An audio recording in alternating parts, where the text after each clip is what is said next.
নমস্কার, তোমাদের সবাইকে সানাস মাইল এডুকেশন সেন্টারে স্বাগত জানিয়ে আজকের ক্লাসটি শুরু করছি।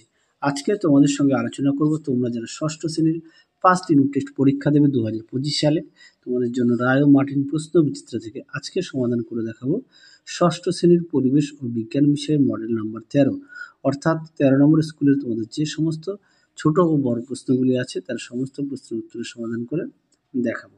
চলো দেরি না করে মূল বিষয়ে যাওয়া যাক। প্রথমে দেখো একে কি আছে, সঠিক উত্তরটি নির্বাচন করো। এক দিকের প্রশ্ন আছে কুইনাইন থেকে পাওয়া যায়, সঠিক উত্তর হবে ম্যালেরিয়ার ওষুধ, অপশন এ। দুই দেখো একটি অপর্যাবৃত্ত ঘটনা হলো, সঠিক উত্তর হবে অপশন সি ভূমিকম্প। তিনে দেখো প্রদত্ত কোনটি ভৌত পরিবর্তন, উত্তরটা হবে মোমের গলন, অপশন ডি।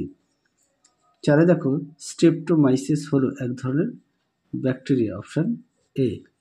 পাঁচে দেখো প্রদত্ত কোন ঘটনাটি একমুখী, উত্তরটা হবে অপশন সি খাবার খেয়ে হজম হয়ে যাওয়া।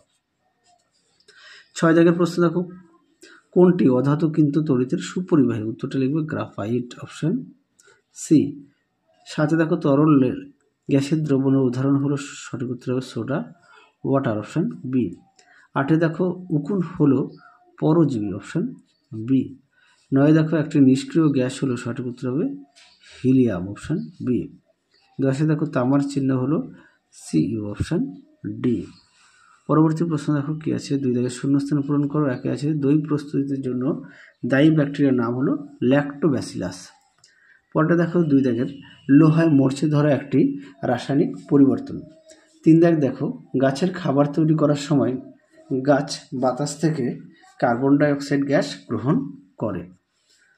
পরবর্তী দেখো তিন দাগের সত্য অথবা মিথ্যা লেখো। দেখে নাও প্রথমে কি আছে, একে আছে জোয়ার ভাটা একটি অপর্যাবৃত্ত ঘটনা, এটা মিথ্যা। দুই দেখো কড মাছের যকৃতে তেল প্রচুর পরিমাণে ভিটামিন সি থাকে, এটা মিথ্যা। তিনে দেখো সিল্ক পাওয়া যায় রেশম মদ থেকে, এটা সত্য। চার দাগ দেখো কি আছে, চারে দেখে ফটোগ্রাফিক প্লেটে আলো পড়লো, এটি কি ধরনের পরিবর্তন, উত্তরটা লিখবে রাসায়নিক পরিবর্তন। দুই দেখো একটি রাসায়নিক কীটনাশকের নাম লেখো, উত্তরটা লিখবে ম্যালথিয়ান। হ্যাঁ। তিন দাগ দেখো অক্সিজেনের ধর্ম লেখো, দেখো উত্তর। দেখে নাও অক্সিজেনের ধর্ম সুন্দর করে দেওয়া আছে, এখানে তোমরা অবশ্যই লিখবে। পরবর্তী প্রশ্ন দেখো,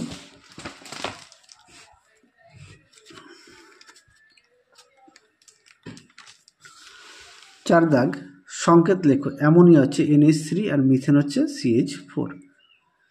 পরবর্তী প্রশ্ন দেখো মিথজীবিতা কাকে বলে, দেখো উত্তর। দেখে নাও মিথজীবিতা কাকে বলে, সুন্দর করে দেওয়া আছে এবং উদাহরণও দেওয়া আছে, তোমরা অবশ্যই উদাহরণ দিয়ে লিখবে।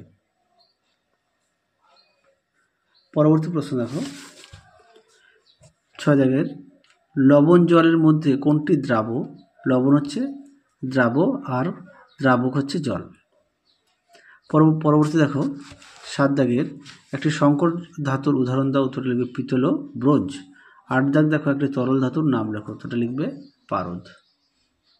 পরবর্তী প্রশ্ন দেখো পাঁচের নিচের প্রশ্নগুলি একটি বা দুটি বাক্যে উত্তর দাও। এক দিকে আছে অণু ও পরমাণুর পার্থক্য, অণু ও পরমাণু কি, দেখো উত্তর। যদি পার্থক্য দেওয়া হয়নি এখানে, অণু ও পরমাণু যে পার্থক্যটি খুব গুরুত্বপূর্ণ প্রশ্ন, পরীক্ষায় খুব আসে, তোমরা অবশ্যই সেটা ভালো করে পড়ো পার্থক্যটি। দেখে নাও পরমাণু কাকে বলে এখান থেকে এই পর্যন্ত, আর অণু কাকে বলে এখান থেকে এই পর্যন্ত, তোমরা উত্তরটি লিখবে। চলো পরবর্তী প্রশ্ন দেখো। পরবর্তী প্রশ্ন দেখো দুই পরাগ মিলন কি, পরাগ মিলন কেন প্রয়োজন, দেখো উত্তর। দেখে নাও পরাগ মিলন কাকে বলে, পরাগ মিলনের ফলে গাছের কি হয়, কি উপকার হয়, তোমরা এটাই লিখে দেবে। হ্যাঁ, এখান থেকে এই পর্যন্ত সংজ্ঞাটা এখান থেকে এই পর্যন্ত দেবে। পরবর্তী প্রশ্ন দেখো ভৌত পরিবর্তন ও রাসায়নিক পরিবর্তনের মধ্যে পার্থক্য, এটা তোমাদের পাঠ্যবই থেকে পড়বে। দেখে নাও পাঠ্যবইয়ের পেজ নম্বর হচ্ছে 32, পাঠ্যবইতে পেজ নম্বরটা দেখে নাও 32, সেই কারণে আর দেখালাম না ভালো করে, তোমরা অবশ্যই ভালো করে পড়বে। পরবর্তী প্রশ্ন দেখো চারের শেষ প্রশ্ন, জাপ পোকা ও পিঁপড়ে কীভাবে পরস্পরের উপর নির্ভর করে তা উল্লেখ করো, এটা তোমাদের পাঠ্যবই থেকে দেখায়। দেখে নাও পাঠ্যবই থেকে পিঁপড়ে ও জাপ পোকা, পাঠ্যবইতে তোমরা উত্তরটা এখান থেকে এই পর্যন্ত লিখবে। পাঠ্যবইতে পেজ নম্বর হচ্ছে 11।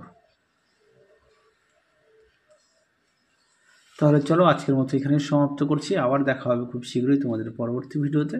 তোমরা সবাই সুস্থ থেকো, ভালো থেকো। আজকের মতো টাটা।